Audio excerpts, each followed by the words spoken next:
अस्सलाम वालेकुम स्टूडेंट्स। आज हमारा टॉपिक है PE is equal to SE plus IE, जिसके फर्स्ट पार्ट को हमने जो है वो पहले स्टडी कर लिया है। पहले मैं आपको इनकम अफेक्ट ऑलरेडी बता चुकी हूँ, व्हाट इज़ इनकम अफेक्ट। आज मैं आपको दो दूसरे इफेक्ट बताऊंगी, वो क्या है, प्राइस इफेक्ट और सब्सटीट्यूशन इफेक्ट। फिर हम उसका कंपैरिजन करेंगे in third part. Second part में सिर्फ आपको मैं ये बताऊंगी कि प्राइस इफेक्ट और सब्सटीट्यूशन इफेक्ट क्या होते हैं। Now there is the price effect. Price effect क्या होता है? बाय PE वो mean what will be the effect on consumer equilibrium if price of one commodity like X changes while the price of other commodity like Y and income of the consumer remains same।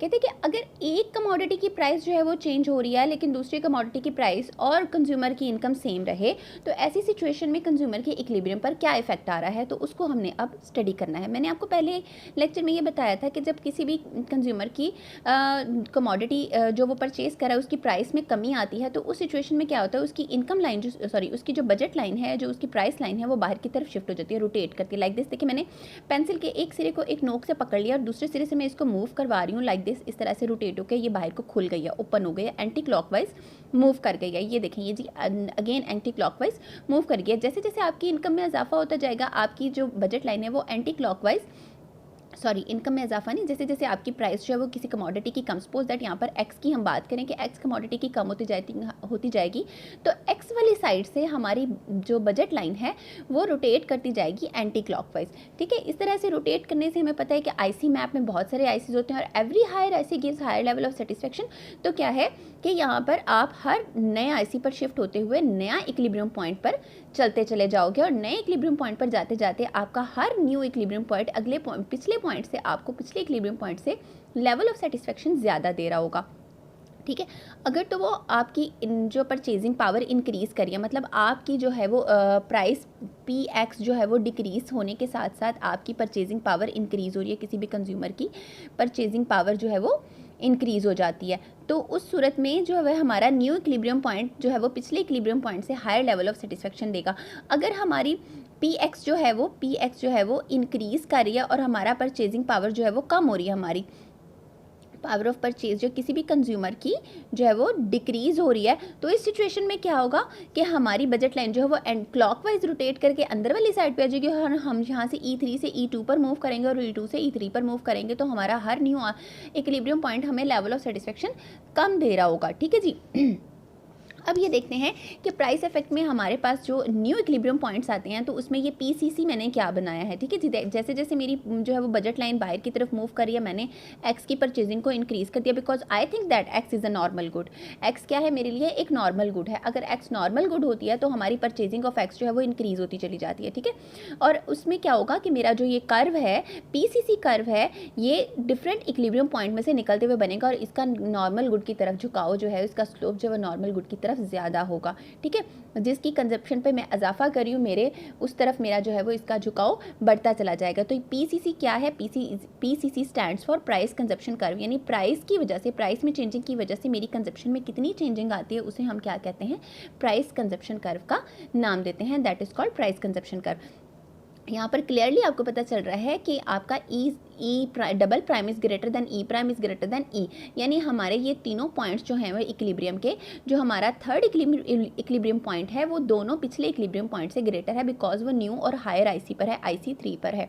सही है, जैसे जैसे आपकी budget line जो है वो anti clockwise move करती जाएगी, आपका न्यू इक्विलिब्रियम पॉइंट जो है वो आपको हायर लेवल ऑफ सेटिस्फेक्शन देता चला जाएगा। If you are talking about X, अगर आप एक्स क्वांटिटी की बात करो, अगर आप वाई क्वांटिटी की बात करोगे तो इसका अपोजिट हो जाएगा, क्योंकि आपका बजट लाइन जो है वो आउटर वर्ड मूव करेगा फ्रॉम वाई साइड। अगर आपकी बजट लाइन जो है वाई साइड से आउटर वर्ड मूव कर रही है, देखें ये बाहर की तरफ जाएगी तो ये क्लॉकवाइज मूवमेंट है। ठीक है जी, ये क्लॉकवाइज मूवमेंट हो जाएगी। एक्स साइड से अगर बाहर की तरफ जाएगी तो ये एंटी क्लॉकवाइज मूवमेंट हो जाएगी। तो इस चीज़ का ख्याल रखिएगा कि ये मत सोचिएगा कि मैडम ने ये बताया था जी एंटी क्लॉकवाइज मूवमेंट का मतलब है कि आप higher level of satisfaction gain करोगे और क्लॉकवाइज मूवमेंट का मतलब है कि आप जो है वो lower level of satisfaction gain करोगे। बट अगर वाई साइड से देखोगे आप, तो वाई साइड से जब हमारी आउटर वर्ड शिफ्ट हो रही है हमारी बजट लाइन, तो ये एंटी क्लॉकवाइज मूवमेंट है और हमारा जो न्यू इक्विलिब्रियम पॉइंट होगा वो हायर IC पर चलता चला जाएगा, जिसकी वजह से हमारी बजट लाइन जो है वो, सॉरी हमारा इक्विलिब्रियम पॉइंट जो है वो हमें मोर सेटिस्फेक्शन देता चला जाएगा। सही है, और एंटी क्लॉकवाइज मूवमेंट जो है वो आपको क्या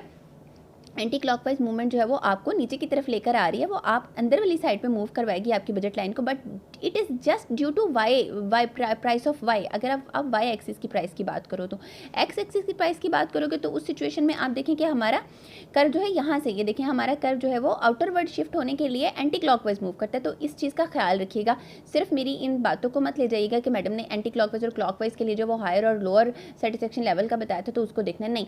आपने जस्ट ये देखना है कि आप जब हायर आईसी पर मूव होते हो तो आपका लेवल ऑफ सेटिस्फेक्शन जो है वो इंक्रीज हो जाता है, जब आप लोअर आईसी पर मूव होते हो तो आपका सेटिस्फेक्शन लेवल जो है वो डिक्रीज हो जाता है। ठीक है जी। अब ये प्राइस कंजप्शन कर्व आपको ये बता रहा होता है कि आप कितना डिफरेंस लेकर आ रहे हो किसी भी चीज़ की कंजप्शन पर, जब उसकी प्राइस में फ़र्क आ रहा है, जब उसकी प्राइस जो है वो डिक्रीज़ हो रही है या इंक्रीज़ हो रही है, तो आपकी कंजप्शन ऑन दिस गुड और दिस कमोडिटी जो है वो कितनी इंक्रीज़ होती है या कितनी डिक्रीज़ होती है, that is shown by the price consumption curve PCC। ठीक है जी।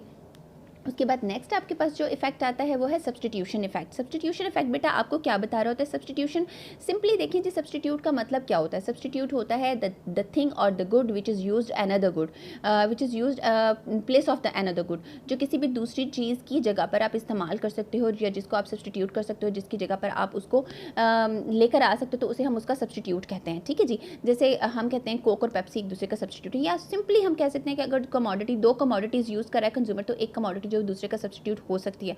ठीक है जी।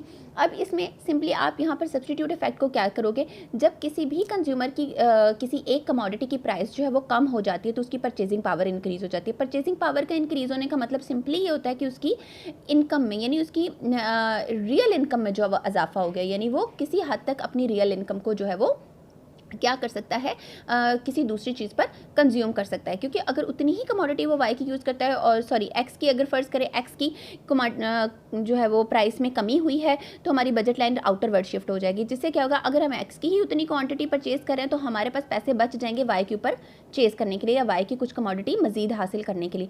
तो ये सब्स्टिट्यूशन इफेक्ट है कि हमने, अगर सपोज हम अपनी उस रियल इनकम में इजाफे को कंपनसेट कर दें with the help of compensation line, that is ये देखें जी, हमारी एक फर्स्ट ऑफ ऑल ये हमारी ए बी बजट लाइन थी। ठीक है, मैंने एक उसके अगेंस्ट यहाँ पर हमारे पास उसके सामने ऊपर वाली साइड पे रोटेट करती हुई एक बजट लाइन बनी है ए बी प्राइम।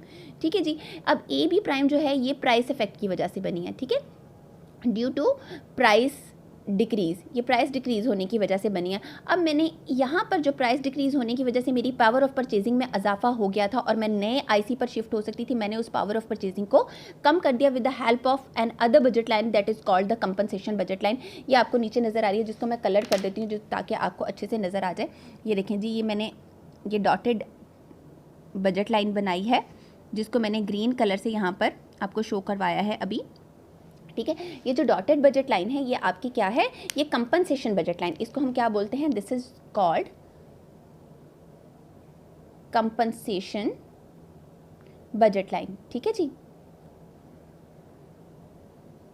ये कंपनसेशन बजट लाइन है जिसने कंपनसेट कर दिया है आपकी जो रियल इनकम में इजाफा हुआ था या जो आपकी पावर ऑफ परचेजिंग में इजाफा हुआ था, उसको कंपनसेट करके वापस ये नीचे ले आई है और आपको पहले आईसी पर, यानी आपको पुराने आईसी पर ही उसने रहने दिया है। और पुराने आईसी पर उसने क्या किया है, ये बताया है कि मैंने अब जनाब हमारा जो न्यू इक्विलिब्रियम पॉइंट आया है वो E2 आया है with the help of this compensation budget line. ये कंपनसेशन बजट लाइन बनी कैसे है, जो मेरी ये बजट लाइन थी, न्यू बजट लाइन थी, प्राइस में कमी की वजह से उसके पैरेलल बिल्कुल मैंने नीचे एक बजट लाइन बनाई है जिसको मैंने कोशिश किया है कि वो मेरे फर्स्ट आईसी को टेंजेंट करते हुए गुजरे, चाहे किसी भी पॉइंट पर टेंजेंट करते हुए गुजरे। उसने मेरे फर्स्ट आईसी को कहाँ कट किया है, कहाँ टेंजेंट किया है, at the point E point पर टेंजेंट किया। ये आपको नजर आ रहा है कि ये मेरा फर्स्ट आईसी है। ठीक है, फर्स्ट आईसी को उसने E2 पॉइंट पर टेंजेंट कर दिया है। अब यहाँ पर ये बात उसने बताई है कि अगर हम पहले ही आईसी पर रहते हैं, पहले ही आईसी पर रहते हुए अगर हमारी परचेजिंग पावर हम जो है वो चेंज करते हैं, किसी एक चीज़ की जो है वो परचेजिंग में इजाफा या कमी लाते हैं, तो हम एक्स की इतनी कमोडिटी जितनी परचेज़ करने के लिए, जितनी हमने मतलब इजाफा कर दिया है उसकी प्राइस में कमी की वजह से, इतनी कमोडिटी परचेज़ करने के लिए एक्स की हमें वाई के कितने यूनिट्स छोड़ने पड़ते, हमें वाई के इतने यूनिट्स छोड़ने पड़ते। ठीक है, ये डेल्टा वाई आपका है, एक्स की इतनी कमोडिटी हासिल करने के लिए वाई के इतने यूनिट छोड़ने पड़ते, that is called your substitution effect.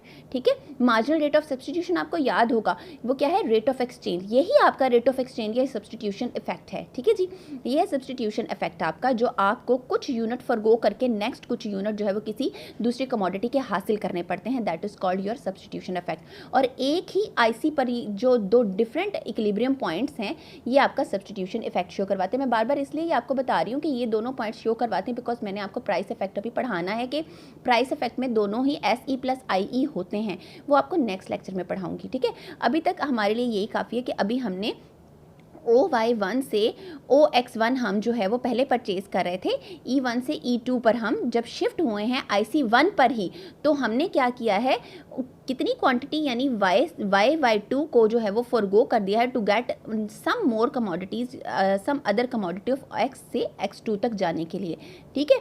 ये तो बेटा जी आपका सब्सटीट्यूशन इफेक्ट, और इसमें अगर कोई क्वेश्चन हो तो आप मुझे कमेंट्स में भी पूछ सकते हैं, मैं आपको आंसर कर दूंगी। अलावा इसके डिस्क्रिप्शन में मैं ये सारे इसके हाइलाइट्स जो मैंने बनाए हैं ये मैं डाल दूंगी, आप डिस्क्रिप्शन में जो है वो मेरे पिछले लेक्चर्स के हाइलाइट्स भी ले सकते हैं और इसके हाइलाइट्स भी आपको मिल जाएंगे, ठीक हो गया।